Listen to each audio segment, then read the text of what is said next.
सूर्याची चाल असते सरांनी आता उद्या बदलत थोडं दिवस अजून लाव थोडा माल बनतो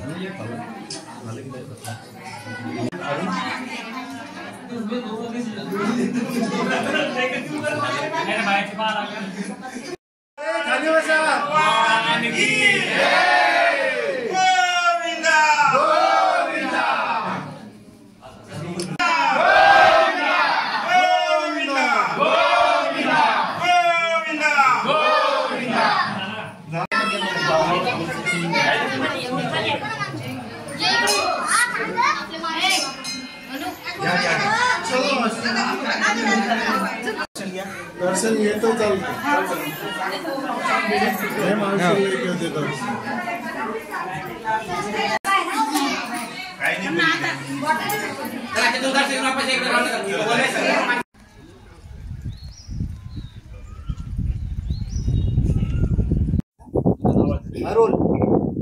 नमस्कार, मी प्रथम हाके. मी सध्या स्थापत्यशास्त्राचा विद्यार्थी असून आज मी येथे दैत्यसुदन मंदिरामध्ये जो किरणोत्सव होतो त्याचे एक नयनरम्य दर्शन आज आपल्या सगळ्यांना घडलेले आहे. स्थापत्यशास्त्राचा एक उत्तम नमुना असलेले हे मंदिर बरेच वर्ष जमिनीखाली गाडलं गेलेलं होतं, परंतु उत्खननानंतर जेव्हा ते वरती आलं तेव्हा हा सुंदर स्थापत्य कलेचा एक नमुना आपल्याला सर्वांच्या डोळ्यासमोर उघडा झालेला आहे. आणि दरवर्षी हा किरणोत्सव होतो, परंतु जसं 22 जानेवारीला आपण सर्वांनी अयोध्येचा रामलल्लाचा जो किरणोत्सव बघितला त्यानंतर लोकांच्या मनात एक क्रेज निर्माण झाली आणि तसेच या मंदिरात सुद्धा हा जो किरणोत्सव होतो याबद्दल एक कुतूहल लोकांच्या मनात निर्माण झालं, ज्यामुळे आज इथे एवढी गर्दी झालेली आहे.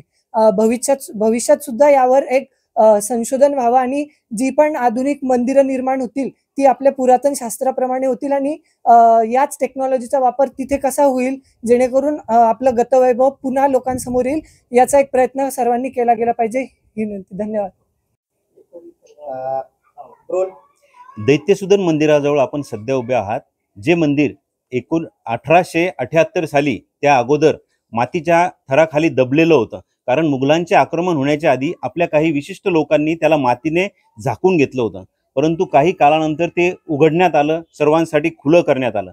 आज त्याच मंदिरामध्ये श्री विष्णू भगवान यांच्यावर सूर्याचा किरणोत्सव होत आहे आणि हा सोहळा बघण्यासाठी अनेक भाविक भक्त इथे येत आहेत. हा किरणोत्सव जो आहे तो 19 मे पर्यंत चालणार आहे, म्हणजे आणखी 2 दिवस तो चालेल. 11 मेला तो सुरू होतो आणि 19 मे पर्यंत तो राहतो. या मंदिराचं वैशिष्ट्य म्हणजे हे सप्तस्तरीय मंदिर आहे व लवणासुराचा वध लोणार सरोवरामध्ये झाला होता, त्यानंतर त्याची प्रतिरूप म्हणून हे मंदिर इथे बांधण्यात आलं होतं. चालुक्य काळातील राजांनी विजयादित्य यांनी या मंदिराची स्थापना इथे केलेली होती. आज हा किरणोत्सव सर्व लोकांपर्यंत पोहोचावा अशीच आमची इच्छा आहे. धन्यवाद. आपण उभे आहोत लोणारच्या जगप्रसिद्ध दैत्यसुदन मंदिरामध्ये. हे मंदिर प्रसिद्ध होतं आपल्या शिल्पकलेनं आणि आपल्या भव्यतेमुळं.